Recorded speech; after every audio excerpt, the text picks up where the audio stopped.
Good morning, students. In the last lecture of second unit, we discussed the term mobility. I hope the concept of drift velocity was clear to you. Right, student? Now I am discussing few more points regarding mobility on page number 11 of today's notes. Mobility formula is drift velocity per unit electric field. Mobility is mu. Mu is equal to drift velocity per unit electric field.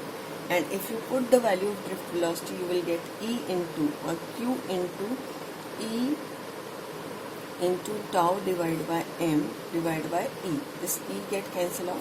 So formula for the mobility is Q into tau divided by M. This we have discussed last time. This is mobility, this is the charge, this is relaxation time, and this is mass. Now if we discuss, because we have discussed up to now, there are two types of charge carriers in solids. In metals or conductor, there are electrons, and in semiconductor there are two types of charge carriers, electrons and holes. So what is the mobility of electrons? Mobility of electron is, you put the charge on electron, only magnitude we have to take, relaxation time of electron and mass of electron. If I will write mobility of holes, mobility of holes में आप holes are basically the vacant places, and what is the charge on these? The same as the charge on electron, but in opposite. But it is opposite. If it is having negative charge, then it has positive. Tau for H divided by mass of hole. Right? Now, in this case, if you say a semiconductor, right, student? This is a semiconductor. So, in this the electrons and holes are present. You apply a potential difference. Electrons start moving from which terminal to which terminal? Negative to positive. Electron current is from negative to positive. Hole current is from positive to negative. But we have to consider the direction of conventional current, that is opposite to the flow of electron.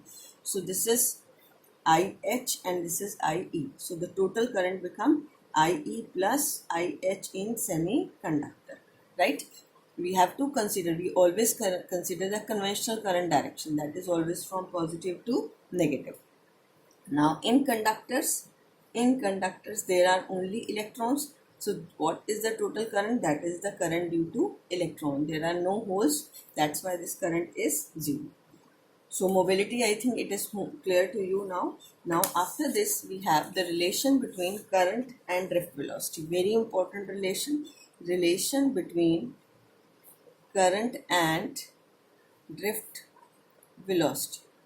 To prove this or to find this relation, let us suppose this is a conductor, right?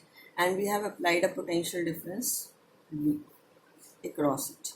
What is its length? Length is L and A be the area of cross section, right, student? And what is the volume of this conductor? Become area into length.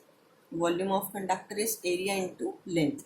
Let N be the number of electrons per unit volume. Per unit volume. अगर आपको total number of electrons find out करने हैं तो N क्या है? Number of electrons per divide by volume, right? तो N total number of electrons, capital N ले लेते हैं. वॉल्यूम कितना हो जाएगा? A into L. तो एन कितना आ गया? N into small A into L. Right? So in the notes I have given you directly, but here I am explaining. N is the total number of electrons per unit volume. So N is N into AL. We want to find out I. I formula is Q upon T, total rate of flow of charge. Now what is the charge present in it? In first unit we have discussed, it is N into E, total number of electrons multiplied by charge. And what is the time taken by the electron to drift from one end to another end? That is its length divided by its speed. It is drift speed. So put the value of n into a into l into e, l divided by vd. vd is the drift velocity, क्योंकि electron एक terminal से दूसरे terminal कितनी speed से जा रहे हैं? Drift velocity से. So what is the time taken by it to move from this end to this end? This disturbance to travel from this end to this end, l divided by vd. Now this l get cancelled out, and I is equal to NEA into VD. This is the required relation between current and drift velocity. If you put the value of drift velocity as E tau. I is equal to, this is the relation, if you put Vd as E tau divided by m, so I becomes equal to NEA E tau divided by m. Second, you can find out it in terms of drift velocity. Vd is equal to mu into E.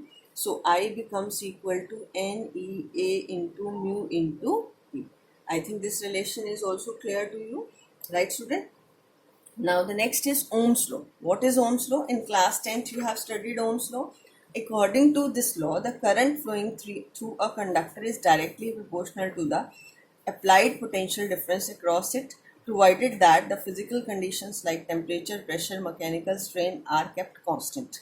Right? ये physical conditions इसलिए constant रखते हैं because due to this there is a change in resistance, and I is directly proportional to V is directly proportional to I. If you remove this proportionality sign, then R is the proportionality is constant and which is named as resistance, right? And this resistance is independent of applied voltage and current. ये voltage से भी independent है और current से भी. तो किस पे depend करता है? Depend upon dimensions of conductor, nature of material and temperature. Right student, ये सब आपने क्लास 10th में पढ़ा हुआ है. और अगर आप ग्राफ प्लॉट करें between V and I, that is a straight line. और अगर स्लोप फाइंड आउट करें, इसकी स्लोप का मतलब y coordinate divide by x coordinate. y पे क्या है? I2 minus I1 divide by x2 minus x1. तो ये आ गया delta I upon delta V. तो हमारा रेजिस्टेंस क्या होता है? V upon I. So this is the reciprocal of slope. Right student, so in this video we have discussed about the relation between current and drift velocity and Ohm's law. In the next video I will tell you about the proof of Ohm's law. Okay.